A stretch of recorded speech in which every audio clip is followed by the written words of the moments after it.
Tim de Ceunynck war schon ein Bayerislo für ein paar Monate, wo wir zu Diddling als große Konferenz hatten. Da könnt ihr auch ein noch gucken, man hat gefilmt gehabt, auch, und da könnt ihr auch ein vergleichen, was man heute nicht sieht.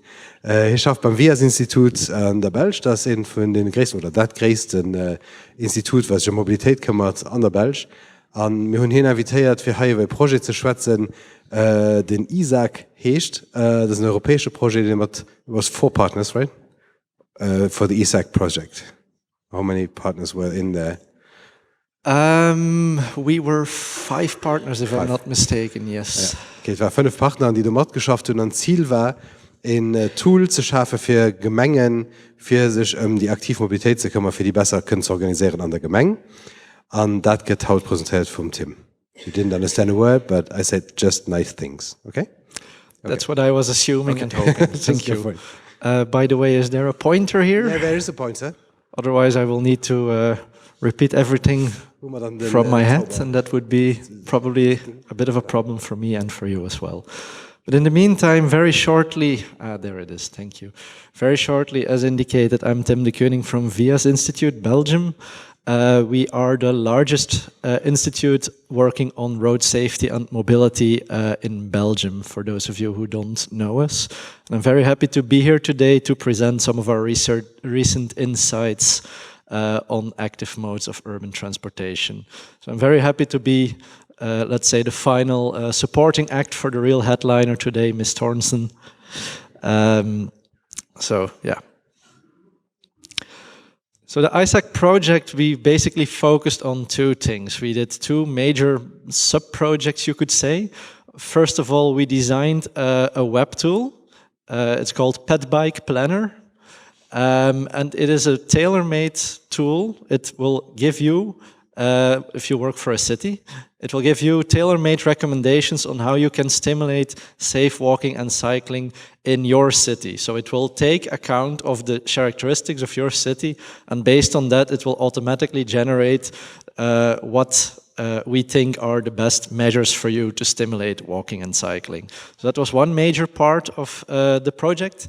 The other part was a large behavioral survey in 9 European cities.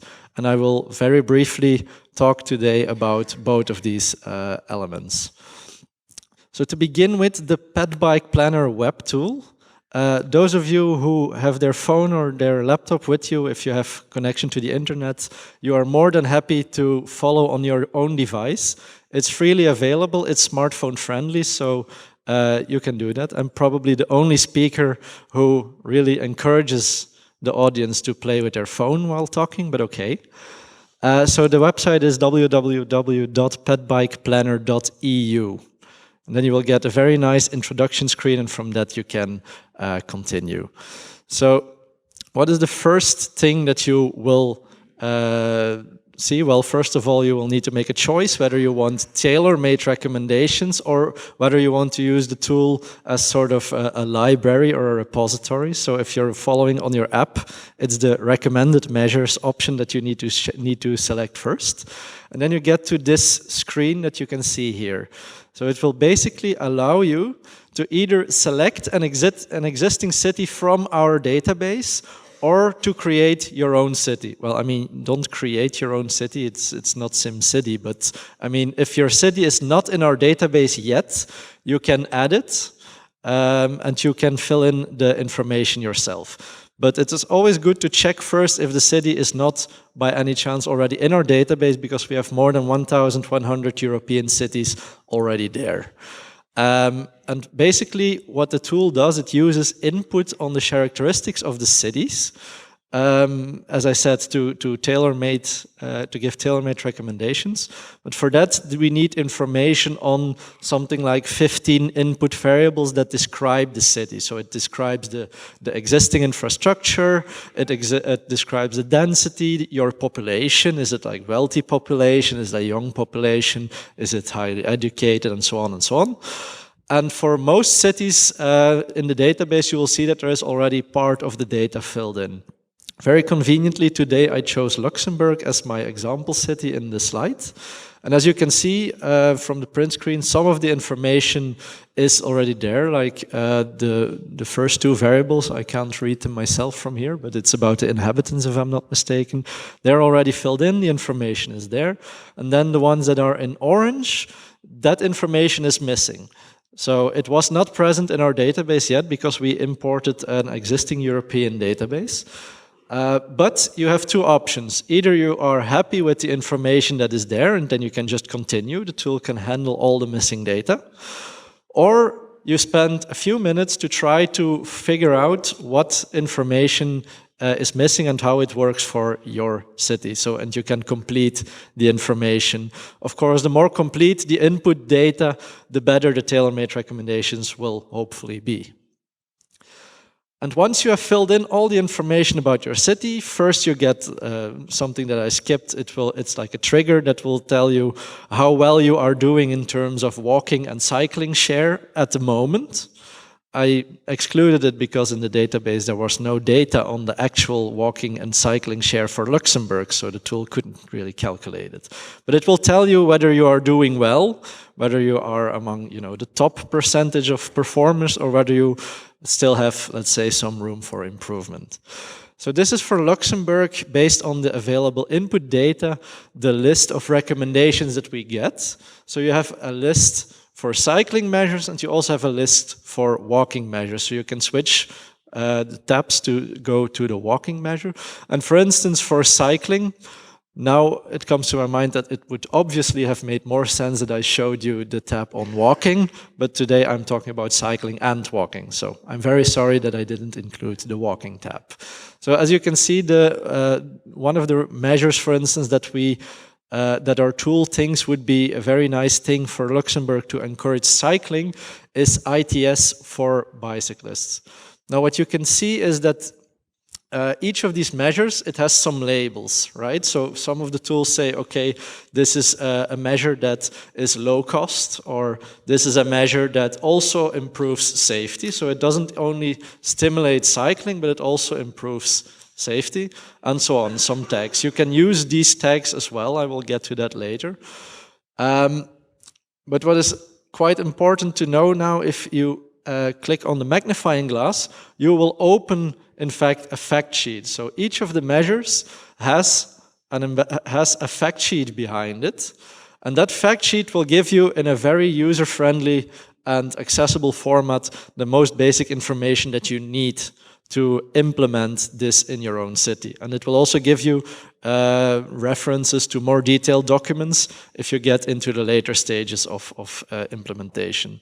So it's a fact sheet based type of tool, I would say. So if you open one of the fact sheets, like here, the ITS for bicyclist fact sheet, you will get a tool with some drop-down boxes to make it smartphone friendly. Basically, it's usually a fact sheet that's, let's say, 3 to 5 pages, so not overly long, with the most important information. And you have the possibility to save it as a PDF. You have a possibility to email it to yourself or to a friend or anyone you want to spam, I'm not sure. Yeah, so that is basically the idea of the tool, that you first get a list of measures that we think would work in your city, and that you get more information on them. And yeah, now it works. Of course, this is all very nice, but sometimes you just want to use this tool as a library to get some, to get some inspiration. You want to browse through the measures to see, what are measures that exist, what is there, and yeah, how do they work? It might just be interesting for you for your curiosity. Then you use the other types. Then you can use the other functions at the beginning of the tool. So we have, for instance, a quick suggestions functionality, which is what is shown here. And that, for instance, allows you to say, okay, I only have a very limited budget available, but I want to do something. So give me just a list of low-cost measures, for instance. Or if you say, I want to not only stimulate walking and cycling, but I also want to make sure that it's safe, then you can here select the measures that also at the same time stimulate or improve the safety for the users. So there are several quick suggestions that you can use here. I know it's a lot of information on very short notice, but feel free to browse through the tool later. As I said, it's completely freely available for anyone, and you can use the information that is there. So we think it is a very accessible and useful tool for everyone working in cities, municipalities, or for cities and municipalities to promote active modes of transportation. That was in a nutshell about the Pet Bike Planner web tool. That brings me to the results of our survey. So it was a survey in which we looked into people's motivations behind cycling, walking, and what we call personal e-transporters. So personal e-transporters, you know them, they are these micro-mobility electric devices, like the electric scooters, you know, the trottinette, as I think you call them here, the monowheels, those kinds of devices. Now, because of the limitation in time, I will not go into detail about the results of the personal e-transporters because it would bring us a bit too far. But I will focus on the results of walking and cycling. And why did I bring the results from cycling? Because it's very interesting to see that they are, on the one hand, supplementing each other, but also contrasting each other a little bit. So it would be a waste to lose this information for this presentation. As I said, we conducted this survey in 9 cities in 4 European countries. So in Belgium, where we did the research in the cities of Ghent and Liège. In the Netherlands, we included Tilburg and Groningen. In Germany, Düsseldorf, Dortmund and Berlin. And then in Norway, we included Trondheim and Bergen. And we collected information, so we made a very extensive behavioral survey, and we collected information from a representative sample, so representative for each city according to its own demographics, of 250 respondents per city. So it gave us a database of more than 2,000 respondents, which is a very big database and can give us very interesting insights in this matter. So to begin with, we asked, so I'm going to briefly show some of the main results. There is, of course, much more information available that I cannot talk about today because we have limited time available. But the first thing that we investigated was what people think are the most important obstacles for them that hinder them from cycling more frequently. So basically we asked, why don't you cycle more frequently? And we indicated several barriers that we thought could possibly be reasons for them why they don't cycle as often. That was physical effort, it was time, it was costs, environment, and by environment we mean the real physical environment, so the climate and the hilliness. And finally, traffic safety. And if you look at the results, so you can see the bars for each of these 5 barriers. The value of 1, which is at the bottom of the graph, means that it's absolutely not a barrier for them. And 7 means that it's a really huge, unovercomable barrier for them. So we see that there are quite some differences in general. We see that for cycling, traffic safety is considered the most important barrier why people don't cycle more often than they do today. We also see that other elements such as physical effort and travel time and the physical environment also play an important role, but traffic safety is the most important role of them. Now, if we look at the different cities, and I realize this is an overload of bars, but I will guide you through it. If we look at the different individual cities, we can see that there are very important differences between different cities. And I would like to point out to the city of Liège, because I think the context is most closely related to the context of Luxembourg. What we see is that Liège is also, well, of course, it's a relatively big city compared to Luxembourg cities. But what we also see is that it's, for instance, quite hilly, that they don't really have a very elaborate culture of walking and cycling, and that their traffic safety records objectively, in terms of number of accidents, are not really good. And we see that in a city like that, the importance of traffic safety really skyrockets. We see that, especially in cities like that, traffic safety is by far the most important reason why people don't cycle more often. And on the contrary, if we look to cities that are doing better in terms of overall traffic safety, like the cities in the Netherlands, Tilburg and Groningen, or even the cities in Norway, then we see that traffic safety is usually much less important in these cities compared to other cities. So that really stresses the importance of improving traffic safety if you want to encourage cycling, especially in cities where traffic safety is a major issue today. Now, we also asked the same question when it came to walking. And there we see a very different picture. There we see that there is one very clear reason why people don't walk more often, and that is time. So they think that it takes too long to walk, or that they don't have the time to travel walking. And if we look at the different cities, then we see basically that it's virtually everywhere that travel time is significantly more important barrier than other barriers. Only if we look at Liège, we can see that it's a bit on par with other elements such as traffic safety as well. But overall, we can really say that time is the most important barrier for people. Now, we had, of course, this pool of more than 2,000 people, and we really squeezed out a lot of psychological elements about them. You know, theory of planned behavior kind of stuff about their motivations, why they walk or cycle, or why they don't do that. We then conducted something that is called factor and cluster analysis. I'm not going to bore you with what it is, but it's very advanced statistical techniques to really try to look in this pool of very diverse people to see if there are clusters of people who are similar to one another. And then the idea is to cluster, you know, to divide these more than 2,000 people in clusters that are quite coherent by themselves, but that are quite different from one another.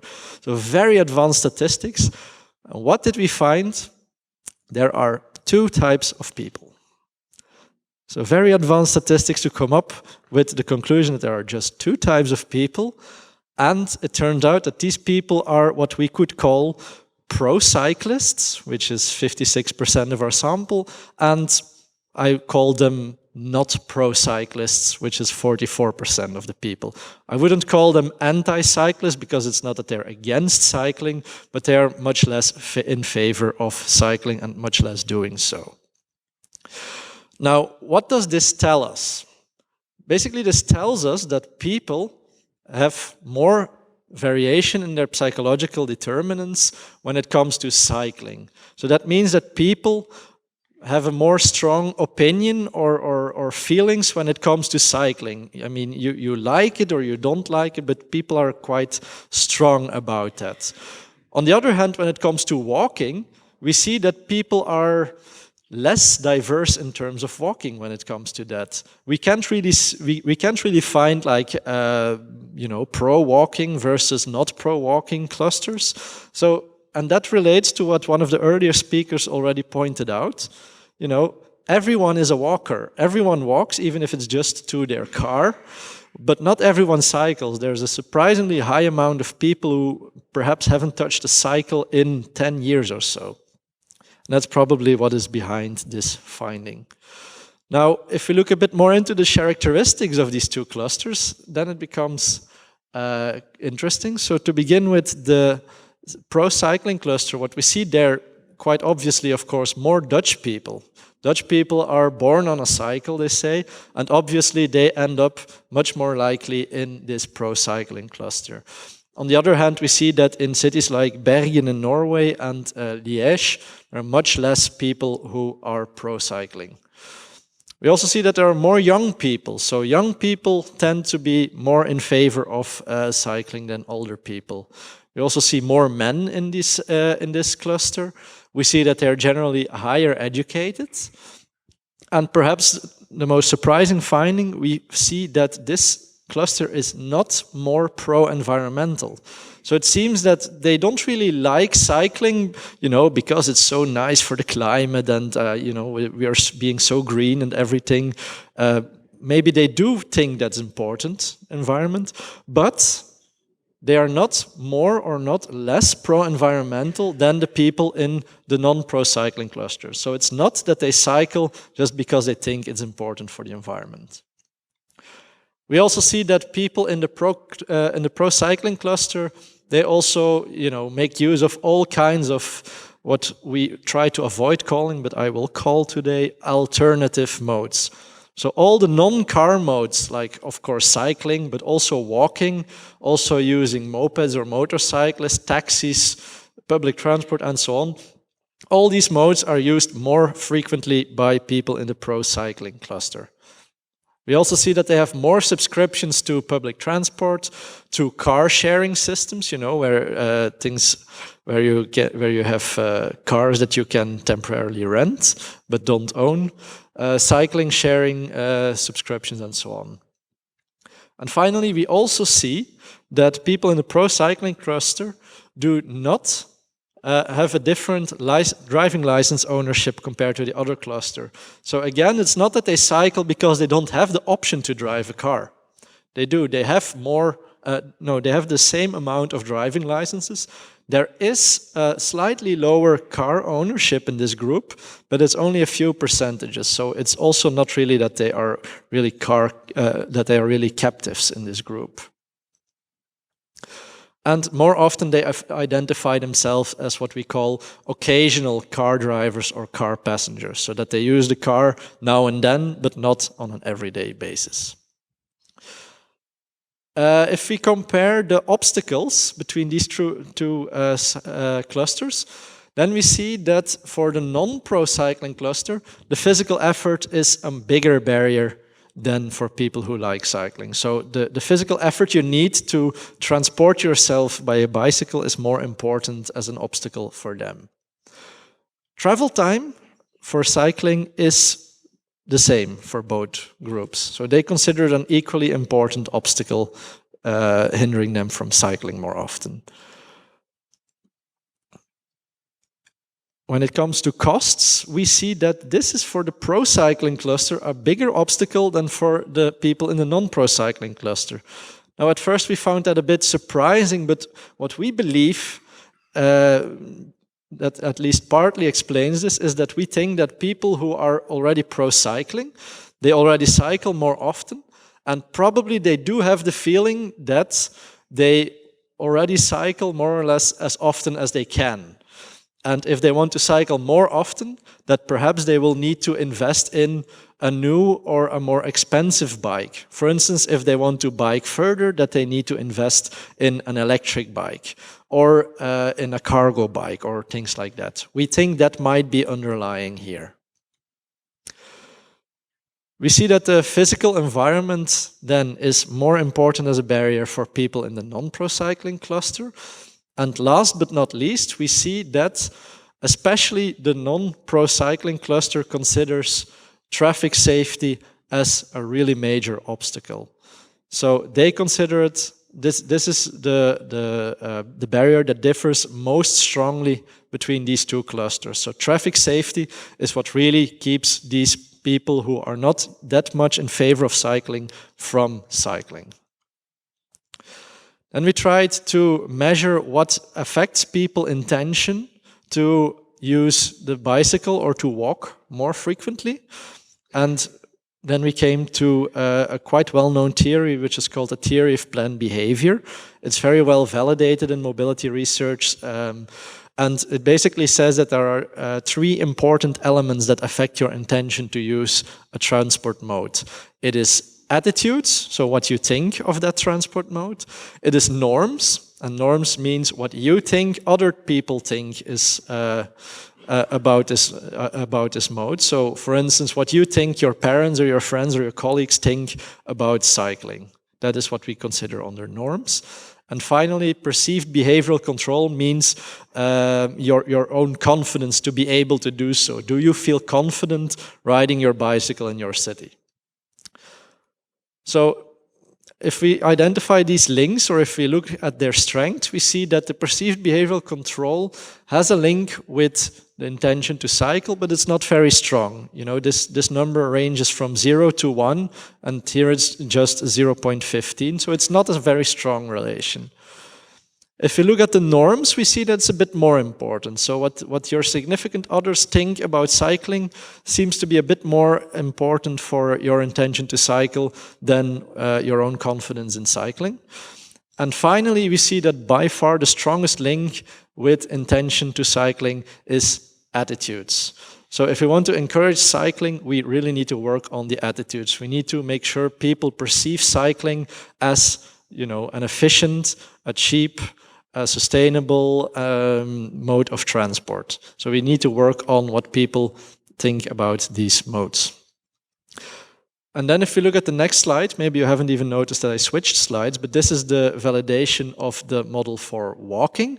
And then we see a very, very similar picture. We see that also in terms of the intention to walk more frequently, that the attitudes towards walking are by far the most important component.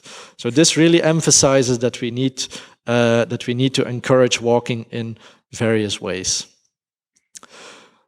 To conclude, cycling and walking is not the same. Now this may seem like the most trivial and stupid conclusion of all time, but you would be very surprised how often research or policy treats vulnerable road users as being one group of people. You know, we're going to do something for the vulnerable road users. Okay, that's good, but if you really want to make it effective, it needs to be tailored. So you need measures that focus on walking, and you need measures that focus on cycling. Because these people are not the same, and they have not the same motivations and barriers why they are not doing this kind of behavior. So as indicated, for cycling, road safety seems to be the #1 barrier for people that hinders them from cycling more often. So we really need to work hard on this cycling. And especially it hinders people who are already a bit, you know, less in favor of cycling from doing so. So if we want to get these people to bike, we need to improve safety. And of course, this is both in terms of objective safety, which means actual objective number of crashes, but also perceived safety. If they feel unsafe, then, you know, the objective numbers don't really matter. If they feel unsafe, they will probably not cycle. And as indicated, for walking, time is the most important barrier. And we've seen some good examples in the presentation from Vienna, what we can do to, you know, reduce the travel time walking. For instance, the shortcuts and things like that. It will be very important to make sure that walking is a very straight point-to-point mode of transportation, that there are no detours, no unnecessary stops. And also important is, of course, the perception of this walking time. If people walk through nice environments, if there is something to see, then walking doesn't feel that long. So it's also a matter of perception, so we need to work on that as well. And, of course, cycling and walking attitudes are crucial for behavioral change. So this concludes my presentation. Thank you very much for your attention, and feel free to ask any questions in any language that you like, and then I hope David will be so kind to translate to English for me if necessary. Thank you. Thank you, Tim. That was nice. I missed you in Dudelange, so now I'm happy to see it. Okay. Yeah, just about walking, the perceived time and stuff. I talked to somebody who always walks in Luxembourg City, and she told me that she always walks because she knows exactly when she will arrive. Because there's no delay.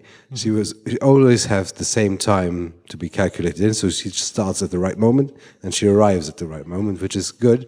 And I have to tell you, we did this now for Mobility Week. You find it outside at the display.